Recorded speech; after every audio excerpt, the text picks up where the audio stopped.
윤태곤 실장 어서 오세요. 네, 안녕하세요. 드디어 선거법 최종 합의를 했다고요? 4+1에서? 그렇죠. 한국당하고 합의가 아니라 그 내에서의 합의인데 공식 발표를 한 건 아니지만은 어려운 쟁점들이 다 타결됐습니다. 좀 설명드리자면은 의석수 배분은 총 300석에서 지역구 253, 비례 47. 현행하고 똑같아요. 기존대로. 예. 그리고 연동률 캡이라는 것은 30. 그러니까 30석은 50% 연동률로 뽑는다는 것이고 네. 석패율은 도입하지 않기로 했고 그럼 17석은 그냥 현행 병립형 예. 그 순서대로 이제 알겠습니다. 나오는 거죠. 결국 민주당이 하자는 대로 다 된 거네요. 거의 그렇다고 볼 수 그러니까요. 있죠. 그러니까 한국당과의 관계 말고 4+1 틀 내에서 보면 거의 그렇습니다. 그러니까 오늘 그 분위기가 극명히 달랐는데요.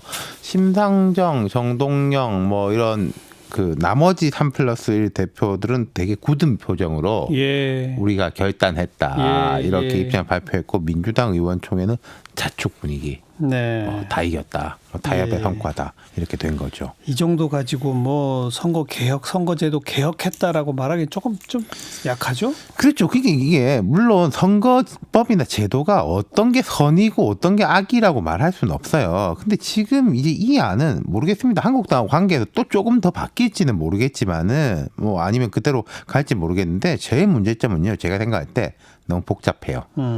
연동형 비례 도입이라는 대의하고 각 당의 상황, 현역 의원들의 이해관계, 대도시와 농어촌 지역의 격차 이런 현실적인 변수들이 너무 복잡하게 섞여 있는 겁니다. 예, 예. 이 점은 인정할 수밖에 없을 것 같아요. 그러니까 대의의 면에서 보자면은 연동형 비례대표제 도입에 의의를 둘 수 있을 것 같고. 근데 약간 도입이죠. 그렇죠. 예. 현실의 면에서 보면 그닥 크게 바뀌는 게 없고. 예. 특히 일부는 병립형, 일부는 연동형 그것도 50%이 제도가 너무 복잡한 거예요. 예. 물론 제도 설계 자체가 복잡한 곳은 있습니다. 예컨대 호주 같은 곳은 선호투표 제도거든요. 선호? 1번, 2번, 3번을 뽑습니다. 아. 그래가지고 이 1번이 물론 50% 넘기면은 끝인데 그게 안 나오면은 그 2번에다가 뭐 예를 들어 1번에 5점을 주고 2번에 3점을 줘가지고 예. 해가지고 하는데 그거는 설계 자체를 그렇게 정교하게 어렵게 해놓은 거고 우리는 설계를 어렵게 했다기보다 이것저것 섞어서 복잡하게 만든 거니까 예. 이게 뭐 한국식이라고 해야 될지 예. 모르겠습니다. 아무튼 개헌을 해가지고요. 국회의원 선거 제도는 국회에서 못 만들게 해야 돼요. 딴 데서 만들어야 돼요. 예. 참. 근데 어쨌든 어렵게 합의한 이거에 통과는 되는 겁니까? 뭐 7시에 본회의 시작한다고요? 근데 그 본회의는 이 법안하고는 무관한 이제 예산 부수 법안 먼저 처리하는 것이고요. 예산 부수 법안 같은 경우에는 패스트트랙 뭐 하고 말고도 없는 거거든요. 그 다음에 이제 이런 시나리오가 있습니다.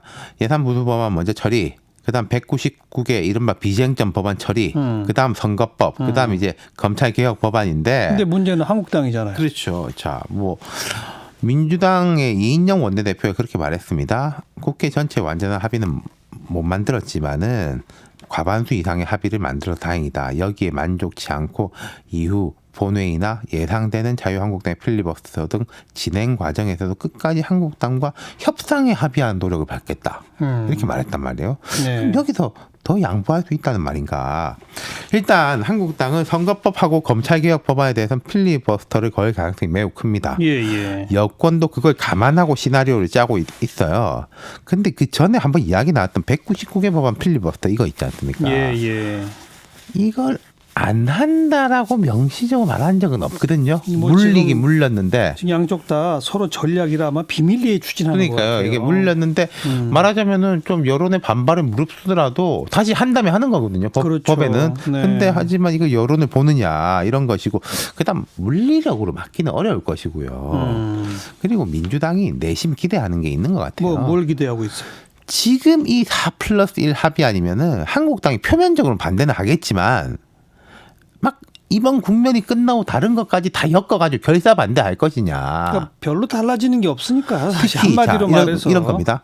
황교안 대표라든지 민주당 이해찬 대표 같은 경우에도 이 민주당 이해찬 대표가 캡씌우는 거 끝까지 주장했던 게 뭐냐면은 당을 운영하는 사람 입장에서는 비례대표를 몇 석이라도 좀 쥐고 싶어 해요. 예. 좋은 의미든 정치적 의미든 간에 의미 있는 사람 이렇게 하고 싶은 거죠. 예. 근데 현역 의원들 입장에서 보면 253은 변화가 없지 않습니까? 그러니까요. 그럼 현역 의원들을 이렇게 동원하고 반대 동원할 그 동력이 떨어질 것이다. 네. 라는 걸 민주당이 기대한다는 거죠. 아. 그러니까 지역구 다 지켰죠.